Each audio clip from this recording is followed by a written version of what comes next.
WhatsApp everyone, welcome back to the channel. और आज हम लोग कवर करने वाले हैं common size statements. Comparative statements हम लोगों ने लास्ट क्लास में डिस्कस कर ही लिया था और चीज़ों को आगे बढ़ाते हैं और कॉमन साइज स्टेटमेंट्स को आज कॉन्सेप्ट समझते हैं। एक क्वेश्चन करके देखते हैं कि कॉमन साइज स्टेटमेंट कैसे बनाया जाता है। कॉमन साइज बैलेंस शीट बना लेंगे।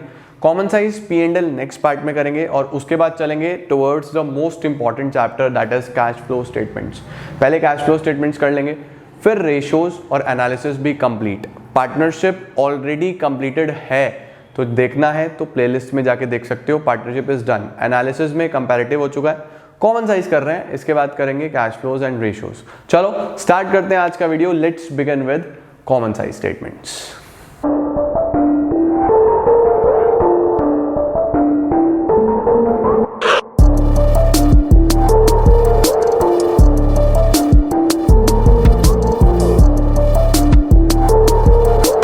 तो सबसे पहले हम लोग डिस्कस कर लेते हैं कि एक्चुअल में कॉमन साइज स्टेटमेंट्स होते क्या हैं। तो देखो, नाम में ही है हमारे पास कॉमन साइज। कॉमन साइज का मतलब होता है कि हम लोगों को एक कॉमन बेस लेना है और उस कॉमन बेस के रिस्पेक्ट में सभी चीजों को कन्वर्ट कर देना है। लाइक फॉर एग्जांपल मैं ये बात करता हूं कि मेरा जो सेल है वो 1 लाख रुपए है। मेरा सेल कितना है? 1 लाख रुपीज। अब इस 1 लाख की सेल में से मैं क्या करता हूँ, 20,000 रुपीज घर ले जाता हूँ। 10,000 रुपीज ये तो ले गया मैं घर, ड्रॉइंग्स लिख देता हूँ। 10,000 रुपीज मैं अपना इलेक्ट्रिसिटी पे करता हूँ। 10,000 रुपीज मेरा वेजेस और सैलरीज हो जाता है और बाकी 60,000 रुपीज मेरे ऑफिस एक्सपेंसेस हो जाते हैं। तो मैं क्या करूंगा, मैं इन सब खर्चों को परसेंटेज की टर्म्स में लिखने की कोशिश करूंगा। मैं ये बोलूंगा कि अगर मेरी सेल 1 लाख है तो 1 लाख में से 60,000 ऑफिस एक्सपेंस है, तो अल्टीमेटली क्या मैं इसको 60% बोल सकता हूं कि टोटल ऑफिस एक्सपेंस मेरे 60,000 और सेल मेरी 1 लाख इंटू 100, तो अल्टीमेटली क्या हो जाएगा ये 60%। सिमिलरली वेजेस सैलरी 10,000 है तो मैं बोलूंगा 10,000 डिवाइड बाय 1 लाख इंटू 100, ये सेल का 10% आ गया। सिमिलरली मैं बोलूंगा इलेक्ट्रिसिटी 10,000 तो ये भी 10,000 डिवाइड बाय 1 लाख, ये भी सेल का 10% आ गया। ड्राइंग्स घर कितना ले गया? 20,000, तो 1 लाख का 20,000 कितना आ गया? फिर से 20%। तो इसका मतलब मैंने सभी चीजों को एब्सोल्यूट अमाउंट से, एब्सोल्यूट का मतलब ये फिगर्स, एब्सोल्यूट फिगर्स से किस में कन्वर्ट कर दिया? परसेंटेजेस में। तो जब भी आप एब्सोल्यूट फिगर्स से परसेंटेज में अमाउंट्स को चेंज करते हो, इसी को हम लोग बोलते हैं common size statements. Common size में हम लोग को ये एब्सोल्यूट अमाउंट्स हमेशा गिवन होंगे। आपको क्या करना है, इन एब्सोल्यूट अमाउंट्स को परसेंटेज अमाउंट्स में चेंज कर लेना है। एब्सोल्यूट अमाउंट 2 साल के गिवन होंगे, प्रीवियस ईयर और करंट ईयर। आपको बस इनकी परसेंटेज बनानी है और परसेंटेज बना के आंसर लिखना है कि कितना कितना हमारा क्या क्या आंसर आने वाला है। करेक्ट। अब सर यहां तो आपने बेस सेल को ले लिया, हमने बेस किसको लिया? बेस का मतलब नीचे किसको रखा? सेल को। हम बैलेंस शीट में किसकी रिस्पेक्ट में निकालें?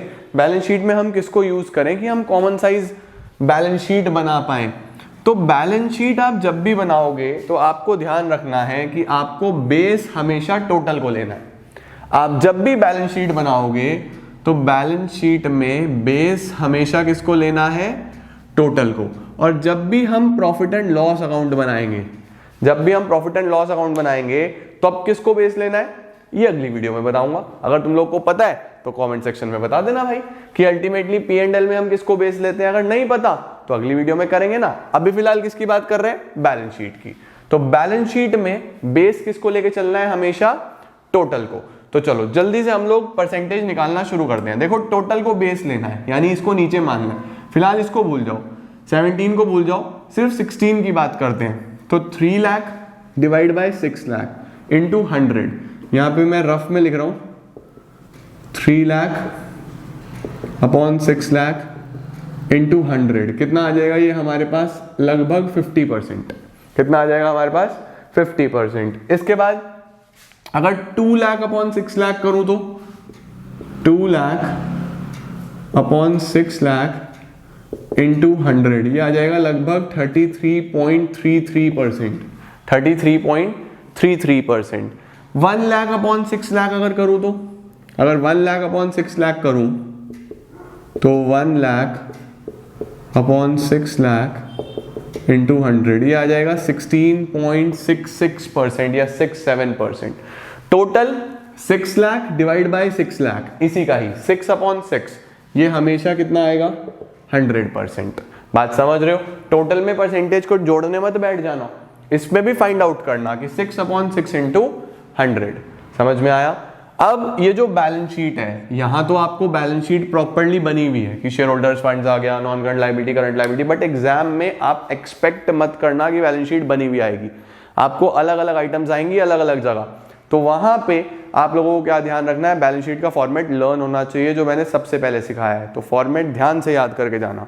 अब निकालते हैं इधर एसेट्स में 4 lakh upon 6 lakh into 100, 4 lakh upon 6 lakh into 100, ये आ जाएगा लगभग 66.67%, 66.67 if I am not wrong. 4 lakh upon 6 lakh, तो 4 lakh upon 6 lakh into 100, yes 66.67%, correct. उसके बाद 2 lakh upon 6 lakh, 2 lakh upon 6 lakh into 100, कितना हो गया ये 33.34%, और 6 लाख अपॉन 6 लाख इंटू 100 पूरा 100%। आप लोग ये वर्किंग नोट में 1-2 पॉइंट दिखा देना, बाकी यहाँ पे स्ट्रेट फॉरवर्ड परसेंटेज लिख सकते हो आप लोग, करेक्ट है। ये हमने 2016 के एब्सोल्यूट अमाउंट को किस में चेंज कर दिया, परसेंटेजेस में। सिमिलर काम करना है 2017 के साथ। चलो अब यहाँ पे फिलहाल इसको भूल जाना। 4 लाख अपॉन 750 इंटू 100, तो ये आएगा 4 lakh upon 750 into 100, 53.33%, 53.33%। 3 lakh upon 750 into 100, 3 lakh upon 750 into 100, 40%। और 50 अपॉन 750 इंटू 100, 50,000 अपॉन 750 इंटू 100, तो 6.67%, 6.67%। मैं बेस किसको लेके चल रहा हूं, इस टोटल को। हमेशा 16 में 16 का टोटल, 17 में 17 का टोटल, बाकी सब सेम है format, particulars, note number, previous year current year का एब्सोल्यूट अमाउंट और प्रीवियस ईयर करंट ईयर का परसेंटेज अमाउंट, करेक्ट। यहाँ पे एज ऑलवेज 100, क्योंकि बेस तो 100 ही लिया था। 750 अपॉन 750 इंटू 100, 100 आ जाएगा। अब यहाँ देखो तो 4 लाख अपॉन 750 कितना आ जाएगा, 4 लाख अपॉन 750 इंटू 100, 53.33%।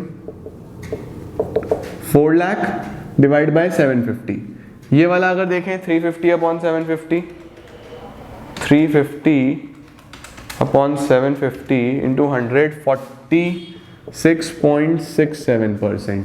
बस अब आपको टोटल देखना है, तो 750 अपॉन 750 इंटू 100 यानी कि पूरा 100%। तो इस तरीके से हम लोगों को बनानी होती है कॉमन साइज बैलेंस शीट।